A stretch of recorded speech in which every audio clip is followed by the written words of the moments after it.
Hey, welcome back to Shakesyear. We are plugging away at Henry VI Part 2, and today we get to hear from the Earl of Salisbury in Act 1, Scene 1, which, quick recap of what's been going on.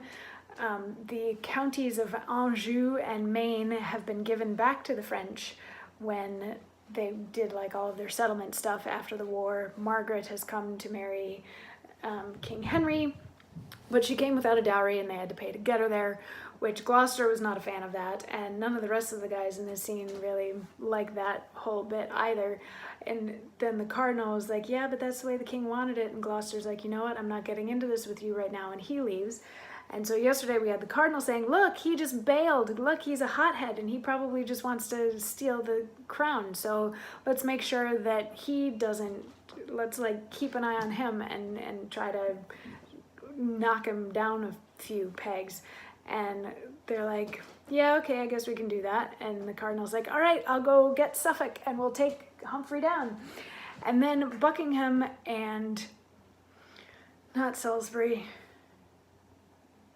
Somerset maybe, are like, you know what, I don't really trust the cardinal either, so let's keep an eye on him. So then they leave, leaving just Salisbury, his son Warwick, and Richard Plantagenet, Duke of York, left on stage. And the Earl of Salisbury says, pride went before, ambition follows him.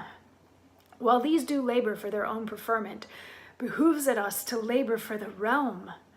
I never saw but Humphrey, Duke of Gloucester, did bear him like a noble gentleman. Oft have I seen a haughty cardinal, more like a soldier than a man of the church, as stout and proud as he were lord of all, swear like a ruffian, and demean himself, unlike the ruler of a commonweal. Warwick, my son, the comfort of my age, thy deeds, thy plainness, and thy housekeeping hath won the greatest favor of the commons, excepting none but good Duke Humphrey. And brother York, thy act in Ireland in bringing them to civil discipline, thy late exploits done in the heart of France when thou wert regent for our sovereign, have made thee feared and honored of the people.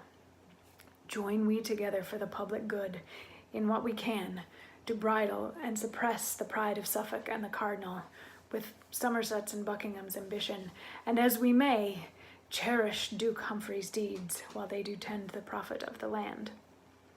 And Warwick is like, yeah, I can get behind that. That makes sense.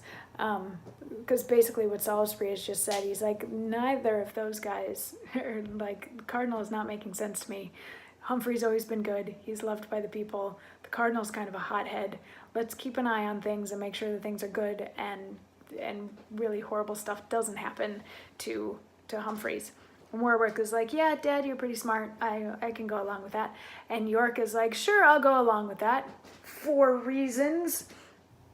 And Salisbury and Warwick go off to do the things that they need to do to whatever. And there's a really terrible pun on the county Maine in France versus the word Maine as in primary. It's whatever. So then just York is left on stage by himself, and tomorrow we get to hear what his reasons might be for going along with this whole plot. It thickens and then it thickens and then it thickens some more. I'll see you tomorrow for that. Mwah.